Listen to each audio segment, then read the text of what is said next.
Substituir a articulação do quadril por uma prótese, à primeira vista, pode parecer bem assustador. Embora esse procedimento seja complexo, o índice de satisfação é bem alto e o de complicação baixo. E para explicar direitinho, passo a passo da artroplastia de quadril, eu estou aqui com o Dr. Giancarlo Polezello, que é ortopedista especializado em quadril do Corpo Clínico do Hospital Sírio-Libanês. Muito bem-vindo, doutor. Agradeço muito o convite, Leon. Muito obrigado pela oportunidade de poder explicar um pouco mais para as pessoas saberem o que é uma substituição articular do quadril. E vamos começar então assim, do básico, doutor. O que é o quadril? Quando a gente está no consultório médico, você vai falar de quadril, do que você está falando e qual que é a importância do quadril no nosso dia a dia? O quadril é uma articulação, como qualquer outra parte do corpo, o quadril é muito importante. Vou pegar essa peça para exemplificar. Essa é uma articulação de carga, né? Aqui está a pelve, para ver a pelve. Aqui seria a parte anterior, aqui a parte posterior, né? Aqui a coluna, né? E nessa parte anterior, todas as cargas que vêm do corpo passam pelo quadril, tanto de forma longitudinal quanto transversal. Então, a articulação do quadril é uma articulação de carga que recebe muita solicitação mecânica. Os principais componentes são a articulação que vem da pelve, né? Esse osso é o osso pélvico. O conjunto dos dois ossos pélvicos chama-se anel pélvico. O sacro, a última vértebra lombar está aqui. Então, o indivíduo de pé está aqui. E ele tem essa estrutura que é o anel pélvico. São dois ossos separados, né? E aqui é o pubis. Já ouviu falar de pubis? Sim. Né? Dor púbica é aqui. Essa cavidade, que a gente chama de soquete, ela acomoda a cabeça do fêmur. Esta junção entre o soquete, que chama-se acetábulo, e a cabeça do fêmur chama-se quadril. Esse conjunto entre acetábulo e fêmur que forma a articulação do quadril. Quando é que a gente começa a pensar em disfunções do quadril? Quais são elas e o que pode levar à necessidade de eu substituir o meu quadril por uma prótese?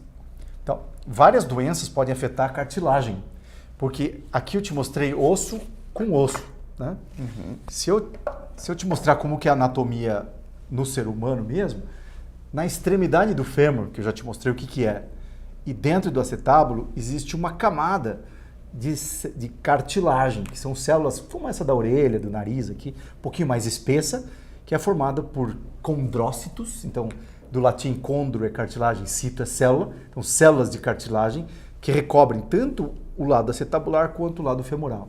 E esses dois, eles têm que estar intactos, porque a função deles é evitar que atrite osso com osso. Quando começam vários processos, que podem ser doenças que te afetam o corpo inteiro, alterações mecânicas, uma fratura que deixa uma alteração na forma do seu quadril, o próprio processo de envelhecimento faz com que comecem pequenas fissuras na cartilagem. Pequenas fissuras do lado tanto acetabular quanto femoral. Já altera o coeficiente de atrito. Ao continuar, a exposição do osso. Exposição do osso. Começa a expor o osso, mas ainda existe um potencial de cicatrização dessas cartilagens, apesar de pequeno. Dá para se tentar tratamentos para manter a mobilidade do quadril. E na sequência, expõe completamente o osso. Então, tanto o osso do lado acetabular quanto o osso do lado femoral são expostos e aqui, nessa base, tem terminação nervosa. O osso é uma estrutura viva. Ele tem vascularização e inervação aqui. Então começa a dar curto-circuito, um nervo de um lado atritando com o nervo do outro lado, o coeficiente de atrito alterado e começa um círculo vicioso que não acaba mais até provocar desgaste total da articulação. Isto chama-se artrose. Perfeito. E, doutor, qual é o quadro clínico, os sintomas que esse paciente vai ter ao longo desse processo de artrose? Muitas vezes não tem sintoma nenhum. Muitas vezes tem pacientes que simplesmente não têm sintomas. Eles têm um baixo coeficiente de dor ou as terminações nervosas geneticamente foram colocadas ali de uma forma que o indivíduo não tem muita dor, às vezes não dói nada. Só dói quando o indivíduo começa a ter alteração funcional, ou seja, começa a mancar, começa a não abrir a perna. Outro dia um paciente, a única queixa, uma artrose avançadíssima, era que ele não conseguia subir no cavalo, mas ele não tinha dor nenhuma. Então, às vezes não dói. E às vezes dói muito. E aí o doutor falou que esse quadro aqui, que está exemplificado aí nessas peças anatômicas que o doutor nos trouxe, às vezes não tem dor, mas tem vezes que tem dor. A partir de que momento a gente pensa em cirurgia e a gente tem alguns procedimentos, tratamentos intermediários que se tenta fazer antes do procedimento cirúrgico? Boa pergunta. Nas fases iniciais, ou seja, onde praticamente a cartilagem está intacta ainda, como uma lesão muito inicial, é possível tratar-se. Tem várias formas de se tratar aí, com modificação da atividade física, perda de peso. Nessas fases mais iniciais, o indivíduo ainda mantém a mobilidade do quadril, você pode fazer tratamentos de fisioterapia, muito importante, medidas suportivas de dor, analgésicos. Existem algumas medicações que, entre aspas, são chamadas antiartrósicas, que ajudam a edemaciar essas células de cartilagem. Elas fazem a célula de cartilagem reter mais água. Então, existem medicações que são capazes disso, né? Mas uma vez que você perde a cartilagem e expõe o osso, eu vou te dar uma medicação que é capaz de fazer a cartilagem reter mais água, mas não tem mais cartilagem, entendeu? Então, esses tratamentos são muito eficazes no início. Depois de uma fase, tem pacientes que não respondem mais a tratamentos. E nesse caso, existe indicação de tratamentos, então, substitutivos da articulação, que é a chamada artroplastia. Plastia é modificação.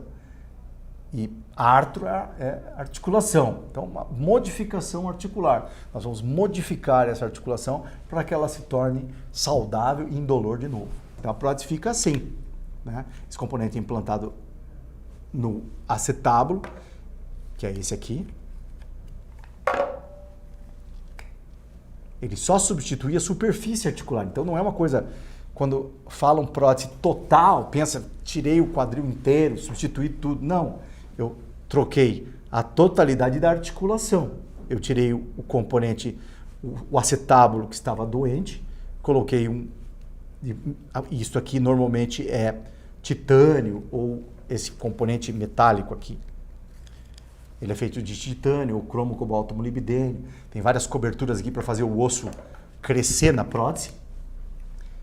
E quando eu articulo com um componente dentro do fêmur, isso substitui o quadril na totalidade. Por isso que é chamado de prótese total. Senão as pessoas confundem o nome total, dá a impressão que o quadril inteiro é trocado e não é. Somente as superfícies articulantes. Então é uma coisa menos impactante do que você mesmo querer. E aí o passo a passo, quais são as vias de acesso e quando eu abrir, já tô com o quadril, o que o cirurgião vai fazer? Então, aí ele tem que substituir. Como eu já disse, a prótese é uma substituição total quando é o acetábulo e o fêmur. Esse fêmur está doente, a gente tem que tirar essa cabeça do fêmur. Podemos tirar mais ou menos, mas ele é retirada essa parte, ou a superfície articulante ela é removida, como aqui. Então, esse fêmur já tem a cabeça removida. E eu vou colocar dentro um componente que vai substituir esta cabeça. No acetábulo eu faço a mesma coisa, articulo as duas. Eu posso entrar pela via anterior, pela frente do quadril, pela lateral e pela via posterior. O tempo de internação hoje também está diminuindo radicalmente. Antigamente, na Inglaterra, nos anos 60, o paciente ficava 8 semanas internado para uma prótese de quadril. Depois isso foi baixando. Hoje o tempo médio de internação é 2, 3 dias. Caraca. E a gente opera um paciente, termina uma cirurgia 10 da manhã, a primeira do dia, geralmente 3 da tarde, o paciente já está caminhando na enfermaria. Perfeito. E doutor, uma coisa que eu quero saber também esse paciente vai passar por essa cirurgia, ele vai perguntar para o senhor, eu vou ter uma vida normal depois da prótese, eu vou poder fazer todo tipo de atividade física, atividade cotidiana que eu fazia antes, e também questiono se aí nesses primeiros momentos de primeiros passos, primeira deambulação, se a gente usa muletas, andadores, como é que faz essa adaptação para voltar à vida normal? No pós-operatório, geralmente o período mais crítico são as primeiras 6 semanas. As primeiras 2 são mais críticas, porque é onde o hematoma da cirurgia, né, você abre, vai ter um sangramento, esse hematoma vai se absorver na sua maior parte. E as outras 4 é onde a prótese vai se adaptar. Por isso que eu costumo dizer, 4 mais 2 são 6 semanas, 42 dias é uma quarentena. Então, para isso que serve uma quarentena, onde tudo acontece. Então, a maior parte das coisas, quando você vem de um país onde está tendo uma epidemia, você não fica em quarentena, como aconteceu aí na pandemia, fica lá 40 dias para ver se algo desenvolve em você. De molho. Então, isso para o bem e para o mal. Para o bem é a prótese cicatriza, o indivíduo começa a fazer fisioterapia, aprender a andar de muleta, depois dessa carga da muleta vai se passando para uma muleta só, de repente sem muletas, até que em torno da 4ª, 6ª semana o indivíduo já está sem muletas e andando bem. E depois disso, de 6 a 12 semanas já começa o treinamento de musculatura, reequilíbrio, porque muitos pacientes têm um quadril doente há 5, 10 anos. E a gente não vai conseguir melhorar isso em 1 mês, 2. Então a fisioterapia pós-operatória também é tão importante quanto a pré-operatória. Quanto mais esse indivíduo se aplicar na reabilitação muscular, no reequilíbrio postural, na postura, na marcha, mais rápida vai ser a sua reabilitação. E a pergunta aí para finalizar a nossa conversa, doutor, é a taxa de satisfação desse paciente? Qual é o relato dos pacientes depois que eles passam por esse processo? Eu gostei muito da sua pergunta, porque o Lancet, a revista Lancet, que é uma das mais respeitadas do mundo, publicou em 2007 um artigo cujo título era A Cirurgia do Século, prótese total do quadril, a cirurgia do século. Então, hoje é considerada a cirurgia mais bem-sucedida da medicina. Então, dada o grau de satisfação e a capacidade de uma prótese fazer o indivíduo voltar a ter uma vida indolor e com função, é que existem essas publicações. Então, eu acho que consegui responder a tua pergunta. Perfeitamente. Então, não tem por que ter medo se eu tenho uma indicação de fazer uma prótese no quadril? Não. Apesar que fique claro, a decisão do momento de uma prótese nunca é do especialista, sempre é de quem tem dor e de quem tem a alteração da função. Então, o especialista, ele é ensinado na sua especialização a evitar comentar que o paciente tem que fazer uma prótese.